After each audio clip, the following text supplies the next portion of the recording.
bonjour à toutes et à tous. Voici la deuxième partie donc de la foire aux questions. Donc j'ai fait une première vidéo qui faisait pas loin de 35 minutes, donc j'ai préféré couper et faire la deuxième partie. Donc je vais essayer d'être un peu plus synthétique peut-être que dans le premier volume. Après quoique j'essaie d'apporter une réponse donc honnête aux gens et un minimum détaillé quoi. Dire oui non ou un titre, je trouve ça un peu light. Donc on commence tout de suite avec les questions de mon cher ami Danny Cineroom qui me demandait un top 5 des films. Donc forcément il va y avoir des redites, donc quand c'est comme ça effectivement je vais rendre les choses un peu plus brèves. Donc j'avais parlé de La Route, et je pense que lui, si je me souviens bien, avait dit qu'il avait moyennement apprécié ce film. Il n'a pas le droit de dire ça normalement, mais bon. Ensuite il y avait L'Impasse, La Planète des Singes, Gladiator et Love Actually. Donc il me demandait aussi un DVD ou un Blu-ray que je n'ai pas ou que j'aimerais. Le souci c'est qu'il y a beaucoup de films qui me manquent et je me rends compte forcément au fur et à mesure des jours. Plus le temps passe, plus il y a de films, c'est comme ça, c'est un peu le mythe de Sisyphe, le truc qui s'arrête jamais en fait. Et donc vite fait comme ça, dans les derniers trucs, il y a notamment donc Link, j'en ai parlé déjà, qui est un film qui me tient à cœur et que j'ai pas. Mais sinon il y a des films un peu différents comme Subway que j'ai envie d'avoir, que j'ai pas du tout en fait. Je trouve que c'était vraiment une très bonne prestation de Christophe Lambert. Isabelle Adjani, à part dans La Reine Margot, il y a que là-dedans que j'avais bien aimé. Les musiques, aussi bien d'Eric Serra que la musique It's Only Mystery, là, qui est vraiment géniale avec le groupe habillé avec des chapeaux coloniaux là. Et puis il y avait, je crois, à la batterie, c'était justement le fameux Léon, putain, je me souviens même plus de son nom. Enfin bref, vous m'avez compris. Ensuite, dans les autres films, il y avait Greystock aussi, toujours avec Christophe Lambert. Greystock, la légende de Tarzan, qui est un film que j'adore. Même si j'avais revu une fois, il était passé à la télé. Bon, c'est vrai que les primates sont pas super bien faits là-dedans par rapport à ce qui se fait actuellement, mais l'histoire et j'avais quand même été touché par certaines séquences quoi. Enfin voilà, un film que j'aime bien. Mon meilleur film 2017 ou celui qui m'a déçu en 2017. Donc bon, ça doit être au cinéma je suppose, et donc le meilleur film c'est Logan, d'ailleurs Benoît de Passion Steelbook l'a déjà reçu, je suis un peu jaloux, moi je l'ai pas encore, donc j'ai commandé la même édition que lui, l'édition collector qui est vraiment très très jolie apparemment, donc j'ai hâte de la recevoir. Donc ouais, Logan c'est un film qui m'a laissé sur le cul, j'ai vraiment adoré son côté noir, faillible, et puis encore l'image d'un père un peu qui a pas assuré certes, mais qui a un père tout de même, et ça se retrouve, et ça j'aime toujours voir ça dans les films. Et donc celui qui m'a déçu, c'est Wonder Woman, parce que j'ai mis de hautes espérances, on va dire, dans ce film, et ça n'a pas répondu à toutes mes attentes. Voilà. Depuis quand collectionnes-tu tes films? Je dirais que c'est vers l'âge de 14 ans, donc avec mon copain d'enfance Benoît, donc ça avait commencé forcément avec les VHS, après il y a eu les laserdiscs, les DVD, les Blu-ray, donc j'ai un peu envie que ça s'arrête au niveau support. Je veux dire, moi limite je trouvais que le laserdisc c'était très très bien, j'aimais bien, déjà ça prenait pas de place, vraiment pas quoi, là j'aurais pu en ranger encore plus dans ma salle ciné si on était resté au laserdisc.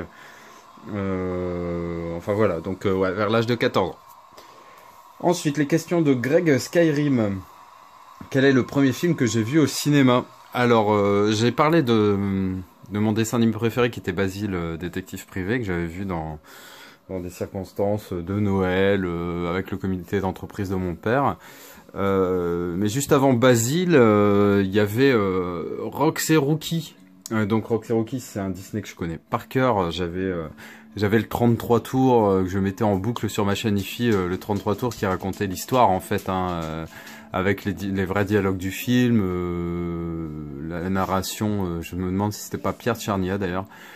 Donc voilà, Rox et Rookie qui est un de mes films, celui dont je me souviens le plus gamin. Enfin quand je suis allé au cinéma, je pense que c'était celui-là que j'ai dû voir. Ou après, c'est que ça m'a pas marqué quoi.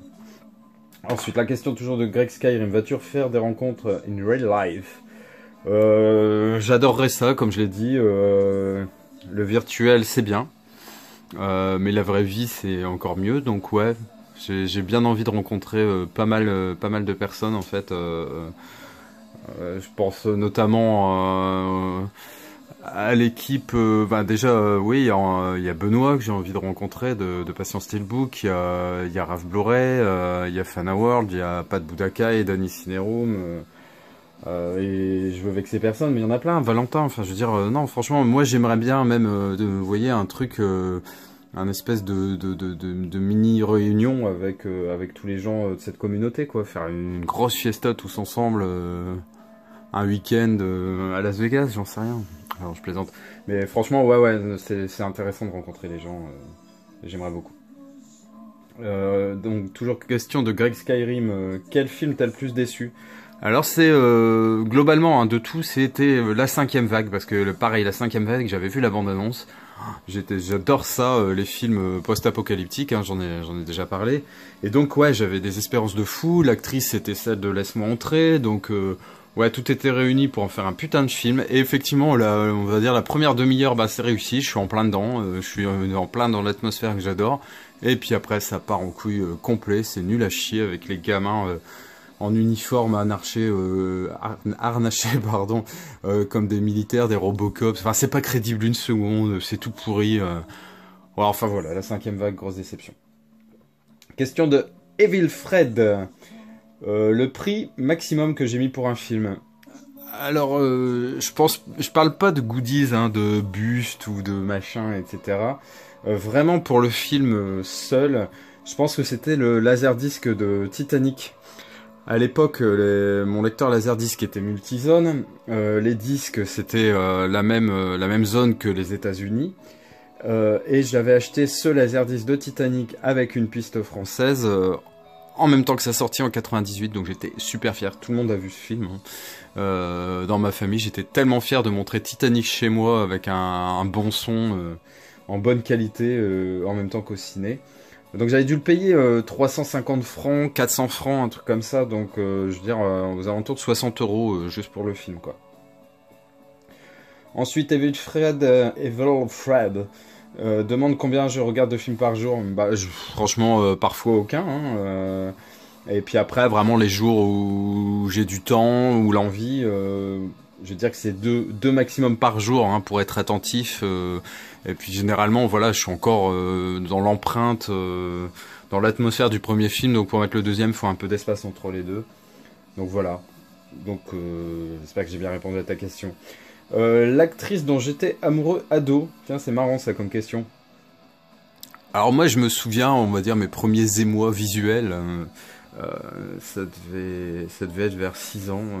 Non, je plaisante. Je me souviens que mes potes avaient des posters de Samantha Fox ou Sabrina dans leur chambre. Et moi, la nana qui m'interpellait, on va dire, c'était quelqu'un qui était malheureusement décédé. Donc, je suis nécrophile en fait. Non, mais j'aimais bien, j'aime toujours d'ailleurs Marilyn Monroe. Je trouve que Norman J. Baker, elle dégage quelque chose de fou. Et ouais, c'est pas parfaite hein, en fait. Hein, je veux dire, j'ai encore vu un reportage hier sur elle. Elle était un peu grassouille, sans maquillage, pas si belle que ça. Mais ce qu'elle dégageait, sa sensibilité, sa vulnérabilité, fragilité et en même temps cette force. Enfin voilà, c'était quelque chose que je trouvais très très joli. Après, j'aimais beaucoup Michel Pfeiffer aussi, hein, à l'époque d'Esprit Rebelle, de Wolf avec Nicholson, quand elle jouait le rôle de Catwoman, alors là, en cuir, Michel Pfeiffer dans Batman le Retour, génial, forcément. Et j'aime beaucoup aussi Jennifer Connelly. Je l'ai vu dans Requiem for a Dream tout récemment, mais sinon je l'aimais beaucoup dans une petite comédie qui s'appelait Une place à prendre, hein, et notamment les deux voyous là. À un moment, l'obligeait à se mettre, vous savez, sur les chevaux pour les enfants où on met des pièces et qui font un mouvement de bascule, de va-et-vient. Et il l'avait fait installer là-dessus et elle avait un petit débardeur blanc assez moulant et forcément sa poitrine bougeait à chaque fois avec les mouvements du cheval et c'était très très érotique. Alors, la première VHS achetée, le premier DVD et le premier Blu-ray. Alors, la première VHS, comme ça, je dirais que c'était Robocop. Le premier DVD, c'était Seven, je crois, et si je me souviens bien, je l'avais acheté au Virgin Megastore à Paris. Je bossais à Paris à cette époque-là, et j'ai dû l'acheter ouais, en 97-18, je pense. Et ensuite, le premier Blu-ray, bah, c'était, il y avait 2 ou 3 Blu-ray offerts avec le premier lecteur que j'ai acheté. Je pense que c'était en 2008 ou 2009. Et c'était, il y avait Batman Begins, je me souviens, et Monsieur et Madame Smith. Voilà, donc pour les premiers films selon les supports. Donc on va passer aux questions, j'ai bien travaillé là, de Flothers. Alors, Flothers, quel est le film que j'ai vu le plus de fois? Alors, je les ai pris avec moi, donc je dirais qu'il y a le premier Maman j'ai raté l'avion, hein, que j'ai vu vraiment beaucoup de fois. Il y a aussi le deuxième que j'ai vu moins de fois, ça je vous l'accorde. Après un film que j'ai vu énormément, hein, forcément cultissime, Goonies hein, de Spielberg, un film de Richard Donner. Et un film avec Matthew Broderick, La folle journée de Ferris Bueller, qui... Oh mon dieu, ce film-là, combien de fois je l'ai vu. Tout m'éclate. Notamment ce passage là où on voit derrière, là, quand il chante Twist and Shout au milieu des rues de New York, franchement génial. Il conduit une Ferrari cabriolet. Enfin bref, excellent film. Donc voilà. Ensuite, La face cachée du cinéma. Ai-je un film qui fait tâche dans ma collection, un truc dont je ne suis pas fier ou que je n'ose pas montrer dans mes vidéos? Alors je vais vous le montrer, je l'ai pris, un film, voilà, je sais pas pourquoi j'ai acheté ça. C'est Dark Skies, ça a vraiment l'air film de série B tout pourri. Franchement, il est dans un recoin de la pièce, pas visible, pas fier quoi en fait. Franchement, ouais, c'est pourri. Après, la plupart des films où vraiment j'aime pas, j'ai honte, ou c'est quelque chose voilà, que je regarderai plus jamais et qui a aucune espèce de valeur, je le dégage. Hein. Je les garde pas, hein. J'en ai viré tellement... ouais, j'arrive pas à garder des films, même il y a pas longtemps, quand j'ai acheté Pay the Ghost hein, avec Nicolas Cage, franchement c'était pas possible de garder ça. Pourtant je suis fan de Nicolas Cage, j'ai une filmo, mais la filmo, je veux pas forcément tous les volumes d'un truc si je trouve que c'est une... Enfin, si ça me plaît pas, je le prends pas quoi. Donc Dark Sky, voilà, un truc dont j'ai honte.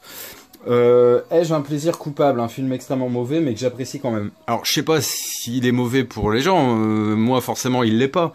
Mais un film auquel j'ai pensé, c'était d'ailleurs dont personne ne parle, et c'est Bigfoot chez les Anderson, ou Henry et les Anderson.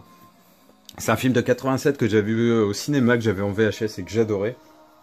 Donc l'histoire, c'est après avoir heurté en voiture un Bigfoot, la famille Anderson le ramène sur son toit, la créature quoi. Il le baptise Harry. Le Bigfoot est peu à peu adopté par sa famille d'accueil. Pardon. C'est avec John Lithgow, hein, celui qui joue le père de James Franco dans La planète des singes. Et c'est un film ouais, que j'adore. Je pense que c'est malgré tout, très enfantin. Donc voilà, peut-être un plaisir coupable. Peter Kruger qui me demande de quelle taille fait ma salle cinéma. Alors en gros, elle fait 5 mètres par 4, donc 20 mètres carrés. Comment et pourquoi as-tu commencé une collection? C'est ma collection.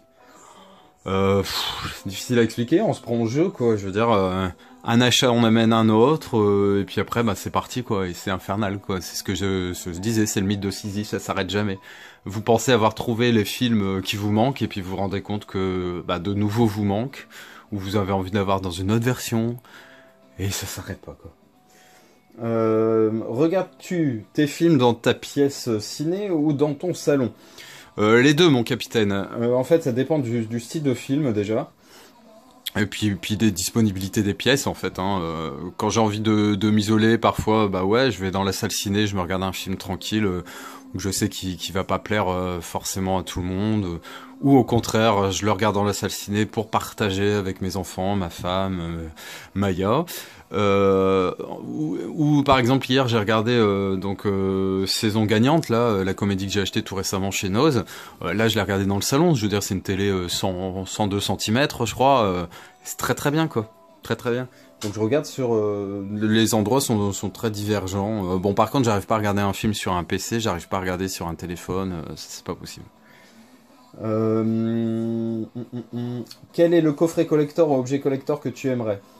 Alors, j'ai déjà réalisé en partie un de mes rêves, c'était d'avoir ce fameux buste de César, hein, que je surkiffe. Mais j'aimerais bien l'avoir, c'est vrai, en mode warrior avec ses peintures bleues, ses peintures de guerre, comme ça, quoi. Donc ouais, voilà, en gros. Et puis, comme j'avais dit précédemment, j'aimerais bien avoir un casque spartiate ou le casque de Léonidas dans 300. Mon rêve, ça serait d'avoir une pièce suffisamment grande pour avoir en fait une armure de samouraï avec le casque, etc. Je trouve ça que ça déglingue, quoi, avec le masque. Je trouve ça terrible. Notre question toujours de Peter Kroger. Quel film ou dessin animé aimes-tu visionner mais que tu n'oses pas... je sais plus ce que j'ai écrit. Aimer? Avouer, pardon. Ah, tu n'oses pas avouer, oui d'accord.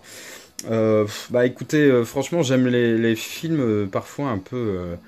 je sais pas comment dire, de gonzesse quoi. Je sais pas, moi j'adore des films comme Cendrillon. J'ai adoré il y a pas longtemps quand je l'ai vu, Il était une fois. J'adore le dessin animé Anastasia.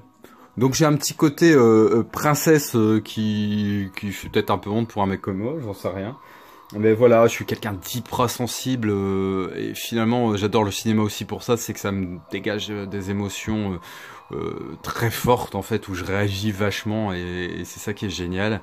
Dans John Wick, dans le premier, quand le mec écrase son pied sur la gueule du Beagle et le tue, mais franchement j'ai envie de retourner la télé, de passer à travers l'écran et lui mettre sa race à ce bâtard de merde. Et et puis à côté de ça, ouais, les histoires d'amour, les machins, les trucs tristes, je vais verser ma larme, enfin voilà. Et c'est ça la magie du cinéma, et c'est pour ça que j'aime ça. Voilà.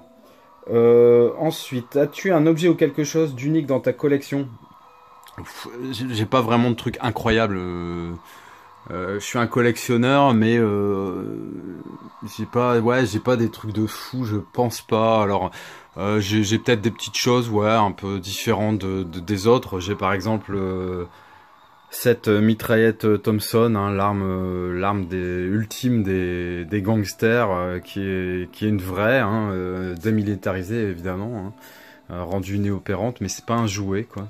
Et en fait j'avais vu cet objet à Las Vegas. Avec une photo du film justement Les Sentiers de la Perdition, et c'était dédicacé par Tom Hanks. Je l'ai pas acheté là-bas, hein, mais ça m'a donné l'idée, et c'est vrai que voilà, j'aime bien ce genre de choses. Donc il y a ça, après il y a aussi peut-être le truc de Sin City qui est sympa, hein, avec la chaise électrique qui marche. C'est un peu morbide, mais bon.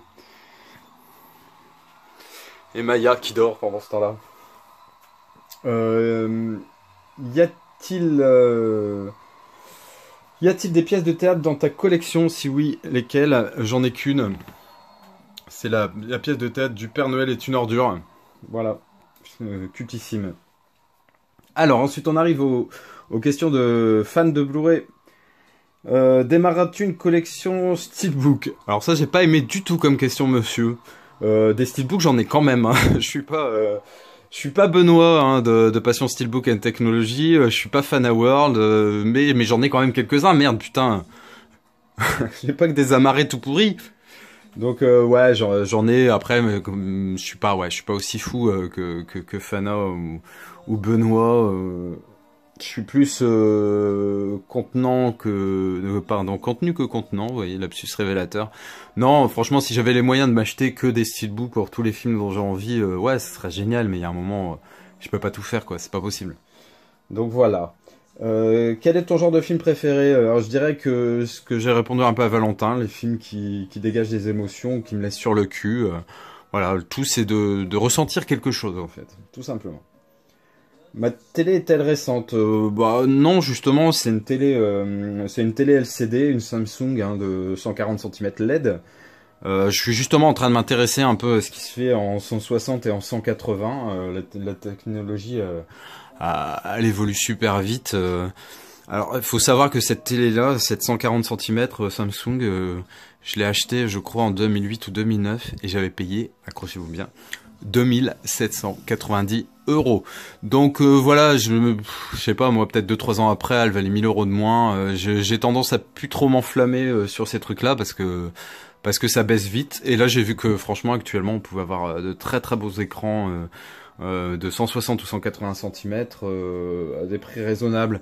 Mais d'un autre côté, j'ai rien à lui reprocher à cette télé actuelle. La qualité est parfaite, hein, très très bonne, quoi, on va dire. Où je suis pas déçu, je me dis pas ouais, c'est pas terrible, machin. Elle fonctionne super bien. Elle est esthétique avec les bords transparents en verre. Voilà quoi. Donc bon, le jour où elle me lâchera, effectivement, je serais peut-être content de m'acheter un écran légèrement plus grand, peut-être incurvé, j'en sais rien, mais il n'y a pas de feu au lac. Que penses-tu des nouvelles technologies OLED et QLED j'y connais pas grand-chose. C'est assez cher, j'ai un peu regardé, mais voilà, comme je viens juste de répondre juste avant. Quand tu seras passé au full Blu-ray, que choisiras-tu? En gros, le full Blu-ray, je pense que c'est un format encore, c'est pas vraiment qui change, mais c'est encore plus lourd, on va dire. Ça a une plus grosse capacité que le Blu-ray actuel, mais principalement à cause de la multitude des pistes audio, d'après ce que j'ai vu. Donc, bon, pour l'instant, voilà, ça m'intéresse pas du tout, je m'y intéresse pas. Avant, j'achetais tout le temps les années laser, je connaissais tous les trucs qui étaient sortis et tout, mais c'est ce côté un peu technologique. Mais un peu passé quoi, je suis plus aussi fou que ça. Avant j'avais vidéoprojecteur, je changeais d'enceinte centrale ou autre, mon ampli j'ai changé plein de fois, enfin j'arrêtais pas et je me suis calmé en fait, vraiment à ce niveau là. En 2017, en dehors de la planète des singes, vous voyez, il me connaît bien, hein. Quel film attends-tu le plus? Je dirais Jumanji 2 avec Dwayne Johnson et Jack Black. Il y a Kevin Hart et Nick Jonas aussi dedans. Mais ça me fait flipper parce que Jumanji c'est quand même un film cultissime pour la plupart d'entre nous. Et j'ai un peu peur du résultat. Mais bon, voilà, on verra bien.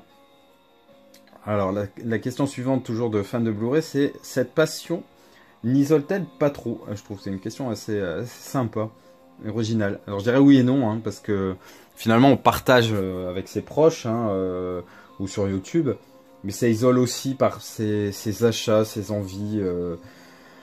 C'est une passion qui se comprend que pour justement précisément les passionnés. Hein. Les gens autour de nous, des fois, je pense, nous prennent pour des extraterrestres. Et après, isolé, bah déjà, je me sens pas isolé rien que quand je vous parle, hein, au travers de mon téléphone, certes, mais ma voix va arriver jusqu'à vos oreilles par la magie d'Internet. Et non, je me sens pas seul et je pense pas que ça isole tant que ça globalement quoi. Alors, question de FanaWorld TV. Quel a été l'élément déclencheur qui t'a poussé à faire des vidéos sur YouTube? Bah, je dirais qu'au tout départ, c'est toi, c'est Patrick Boudacaille et peut-être Valentin des Associés du Diable. Vous m'avez sollicité parce que je commentais vos vidéos depuis un petit moment. Vous m'avez sollicité pour voir un peu ma collection, etc. Et puis une chose en amenant une autre, voilà comment j'y suis venu. Après, j'ai pas votre professionnalisme, hein, je prétends à rien du tout, c'est même très amateur et je me trouve très en dessous de vous, mais après, bah voilà, j'espère que malgré tout, justement, cette sincérité, ce partage fait plaisir aux abonnés. Je peux pas vous dire beaucoup de choses de plus. Quand ferai-je une vidéo de mes Funko Pop? C'est promis, Fana, j'en ferai une. Bon, moi j'ai gardé certes les boîtes, mais mes pops sont pas dedans, hein, comme tu peux le voir, par exemple pour ceux ici. Ouais, c'est vraiment de la déco pure. C'est pas vraiment une collection là, c'est vraiment c'est de la décoration. C'est de la mise en situation par rapport au film. J'aime beaucoup ces petits clins d'œil. Ouais, voilà. Ensuite, aimes-tu les jeux vidéo? Tu joues à quoi et sur quelle console? Alors, comme toujours, hein, passionné, donc ouais, j'ai joué au Call of Duty particulièrement à Black Ops 2, Black Ops 3 où je suis forcément maître prestige avec un niveau de ouf, avec toutes les armes en diamant. Enfin voilà, ouais, j'étais très très très très fan de ça. Il y a encore 1 ou 2 mois, il m'arrivait d'y jouer 2-3 heures par jour. Mais là, ça fait 1 ou 2 mois, je n'y joue plus du tout. Je n'ai pas approché la Xbox One depuis tout ce temps-là. Donc, pour répondre à la deuxième question, c'est sur Xbox One. Alors, question, je zappe pas les gens. Tout ça, je l'ai fait. Bon, ça, on avance. Hein. Carrément, même.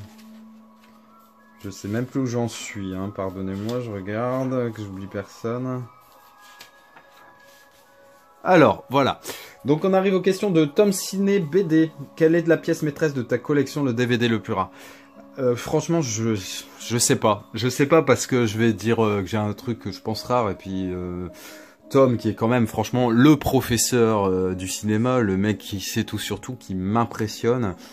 Alors je sais pas si une fois qu'il voit mes vidéos, il va sur le net prendre tous les renseignements possibles pour tout me claquer dans la tronche, mais franchement ce mec m'impressionne. Donc Tom Ciné, j'ose même pas dire des choses parce que tu vas me dire mais non c'est pas rare du tout, ça tout le monde l'a, ça tout le monde le trouve, mais non. Voilà. Alors j'en ai sorti un comme ça parce que j'ai été assez surpris de le trouver. C'est par exemple voilà The Faculty en Blu-ray que pour l'instant j'ai pas trop vu en collection chez les autres youtubeurs. Voilà. J'ai vraiment pas d'autres exemples parce que des films que je croyais un peu rares comme Big Splash ou machin, voilà, je pense que tout se trouve de toute façon, donc voilà. Quel est le premier film que j'ai acheté? Bah c'était Robocop en copie VHS. Hein. Je dis copie ouais parce que je me souviens très bien. C'était un mec qui vendait, qui avait 2 magnétoscopes, qui dupliquait les films et qui avait refourgué ça. Et j'avoue j'ai pris ce Robocop avec une photocopie en noir et blanc dans un boîtier tout pourri, une qualité toute pourrave. Et franchement voilà. Mais bon c'était le début. Avais-tu une collection VHS et te souviens-tu des films que tu avais? Ouais, j'avais forcément une collection VHS, j'avais 300 ou 400 films. Ça prenait une place de dingue quand même. Ouais, c'est pour ça le chapelier Tokef, je sais pas comment il fait, je sais pas où il range ça, mais c'est impressionnant. Moi VHS, je veux plus en entendre parler. Hein. Et donc ouais, j'avais Robocop, Total Recall, je me souviens un flic à la maternelle, Jumanji, Gremlins, vraiment les standards quoi. J'ai pas eu trop de mal à m'en séparer des VHS parce que ça prenait beaucoup de place et le DVD pour moi c'était génial et Laserdisc aussi donc ouais non j'ai pas eu trop de mal. Quel film inédit en DVD espérais-tu le plus voir sortir? Bah j'ai parlé tout à l'heure de Bigfoot et les Anderson, je l'ai jamais vu nulle part donc ouais c'est un film que j'aimerais bien voir voilà. Quel film recherches-tu le plus? Bah, comme j'ai dit, là tout de suite Link. Et la dernière fois j'ai pensé à un film, c'était un film de avec Charles Bronson, c'était Un justicier dans la ville, parce que j'ai vu ça étant gamin avec mon père, et ouais j'aimerais bien avoir ce film, Un justicier dans la ville. Et je sais pas trop s'il se trouve facilement. Sa 6e question à Tom Ciné, quel est ton budget mensuel pour les DVD et les Blu-ray? Bah c'est variable, hein. Franchement voilà. Je veux dire, sur une moyenne, ça fait bien 200-300 euros par mois, mais je vais dire, ouais, il y a eu des mois comme au mois de décembre, au moment des soldes d'hiver où j'ai craqué le sac, puis il va y avoir des mois beaucoup plus raisonnables. Mais bon, de toute façon, ouais, trop d'argent, on va dire, pour répondre. Raph Blu-ray, qui me demandait, donc qui m'a posé une seule question, hein, mon ami Raph. Je souhaiterais savoir... le meilleur moment que tu as passé avec un parent, famille, etc., devant la télé ou au cinéma, et avoir le nom du film en question, souvenir d'enfance. Bah, ça va être la seule fois où je suis allé au cinéma avec mon père, seul, hein, on va dire, juste lui et moi. Le film, c'était quand même quelque chose, un long film, donc ça va. C'était Danse avec les loups, avec Kevin Costner, hein, un film que j'aime beaucoup. Cette édition-là, je l'ai pas encore ouverte, elle est très jolie, d'ailleurs ça me donne envie de l'ouvrir quand même, parce qu'il y a peut-être des trucs sympas à l'intérieur. Donc ouais, c'était Danse avec les loups avec mon père, donc ça c'est un très très bon souvenir, voilà, de partage. Après les souvenirs que j'ai de télé, etc., c'était pas mal aussi. Chez ma grand-mère, hein, quand j'étais tout petit, elle avait une grosse télé tube cathodique en noir et blanc, hein, avec des gros boutons, pas de télécommande évidemment. Et je regardais Récré à 2, je regardais Croque Vacances, hein, présenté par Claude Pirard, avec Isidore et Clémentine, je sais pas si vous vous souvenez, les 2 lapins là. Enfin voilà, c'est des souvenirs comme ça que j'ai. Et ensuite, je crois qu'on en aura terminé. Il reste plus que les questions de Benoît de Passion Steelbook et Technologie. Hein, Benoît avec qui j'échange pas mal. Quand je dis j'échange, je parle pas de film ou de machin. Hein. D'ailleurs, je suis pas trop dans ce truc-là pour l'instant. Personne ne me propose rien. Et donc, je crois que j'ai juste envoyé un DVD pas de Budakai, c'est tout. Hein. C'était le seul courrier qui a pu transiter. Donc quand je parle d'échange avec Benoît, c'est de conversation, d'amitié. Hein, et c'est très sympa. Voilà, un mec que j'aime beaucoup. Donc sa première question, qu'est-ce qui t'a amené à partager ta passion sur YouTube? Alors, ce partage de cette passion insensée qu'est le cinéma, bah, c'est vos vidéos hein, qui m'ont motivé en fait. Et comme je l'ai dit, j'ai pas votre professionnalisme, mais je prends plaisir à les faire. J'ai l'impression de vous parler en fait à travers mon téléphone et à travers bah, mes paroles tout simplement. J'ai l'impression de vous parler à travers mes paroles. Ouais, c'est pas mal ça. Donc même si j'ai pas d'interlocuteur direct, j'aime bien ça, mais justement bah, la fac, hein, la foire aux questions, les frequently asked questions, c'est la manière, et avec ça avec les commentaires, d'instaurer un dialogue quoi en fait. Depuis combien de temps collectionnes-tu? Je dis ah ben donc à 14-15 ans, et c'était les VHS, après Laserdisc, DVD, Blu-ray. Donc en gros les supports ont changé, mais l'esprit de la collection non. Quand est-ce que je vous présente les figurines et autres collectibles? Un de ces quatre, c'est promis. Le film que j'ai vu le plus de fois, bah, je l'ai montré tout à l'heure, donc c'était les Goonies, Maman j'ai raté l'avion et Ferris Bueller. Le film qui m'a le plus déçu, c'est La Cinquième Vague. Les raisons, pareil, j'avais expliqué avant. Respectes-tu un budget mensuel pour tes acquisitions? Non. Non, franchement, ouais, comme je disais, hein, il y a des mois où je vais être raisonnable. Ouais, il y a certainement eu des mois où j'ai été raisonnable, je pense que c'était en 2008, en février, parce que le mois était plus court. Non, mais franchement, voilà, c'est le principe presque d'une passion, c'est de pas être raisonnable. Je pense que tout le monde dépasse un peu son budget, s'il se trouve face à un objet qu'il recherche, etc. Il n'y a pas trop de règles, hein, c'est un peu... il reste deux questions de Benoît. Donc, un sujet particulier dont tu aimerais qu'un film traite? Alors, bah, j'aimerais bien trouver un film qui parle vraiment du survivalisme, un peu tout ce milieu de mecs qui imaginent la fin du monde, qui se préparent avec des bunkers, avec de la bouffe, avec des armes, avec des stratégies pour être autonome en alimentation, en eau, etc. Donc un peu tout ce truc-là de préparation. Et puis je sais pas, traiter un film de ça, et puis en gros voir un peu les différences de comportement des gens, avec ceux qui sont à fond dedans, d'autres qui les critiquent, d'autres qui... Un peu comme la cigale et la fourmi finalement, hein, c'est un peu ça le survivalisme. Et puis le jour où l'hiver arrive, bah ouais, la fourmi elle... Alors, excusez-moi, hein, la vidéo a coupé. Donc, Benoît, j'ai été à l'histoire du survivalisme, de la cigale et la fourmi. Quand l'hiver vient, ouais, effectivement, la fourmi est prête et la cigale, elle crève la gueule ouverte à la porte du bunker de la fourmilière. Donc voilà, ouais, un film là-dessus. Et c'est un peu, en fait, c'est un peu le thème de Walking Dead. Hein, en gros, les zombies, c'est un prétexte, mais c'est un peu, effectivement, on voit un peu tous les comportements différents face à des situations de crise et surtout les relations entre humains qui sont importantes là-dedans, mauvaises comme bonnes. Et je suis assez comme Rick, ce qui finit par dire à la fin de la saison 4, je crois, après le terminus. Vaut mieux être le boucher que le bétail. Et c'est ce que je pense sincèrement. Vaut mieux être le boucher que le bétail. Sur ces bonnes paroles, la dernière question de Benoît, c'était quelle est ma bière préférée? Donc actuellement, hein, à part celle qui sait, hein, c'est la Edelweiss framboise avec une petite touche de violette qui fait bien tapette. Donc voilà. Sinon, bah, tout le monde sait que je suis un grand consommateur, très très grand consommateur de café. Et je mets que du café dedans. Il n'y a pas de vodka, pas de gin, pas de whisky, rien du tout. De la caféine pure. Dernière petite chose, je voulais revenir sur un truc. Là, j'ai fait ce matin, je suis allé faire une braderie, donc braderie brocante, mais plus braderie. Je voulais juste redire un truc sur les sur les DVD, sur les Blu-ray, tous ces débats. Je veux juste vous faire remarquer un truc, hein, amis youtubeurs, abonnés, etc. C'est que les films qui sortent au cinéma et qui sortent ensuite en vente pour le public continuent à sortir dans les deux formats.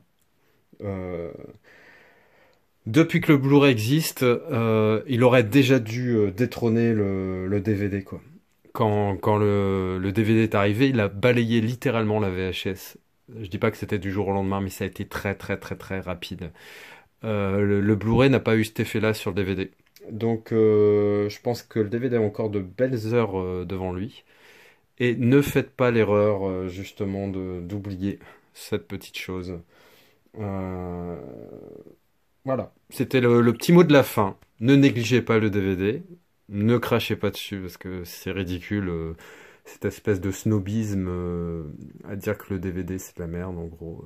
Et franchement, il y a j'ai plein d'arguments. Si un jour vous voulez qu'on confronte nos avis, je peux me permettre de faire ce genre de réflexion parce que moi j'adopte les deux formats. Je veux dire, voilà.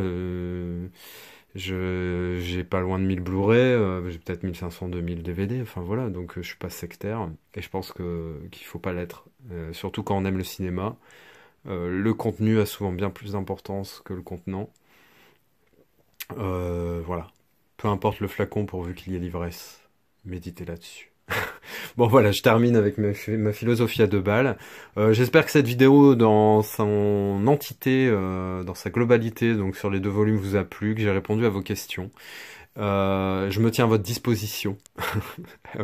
J'attends vos commentaires avec une hâte non dissimulée.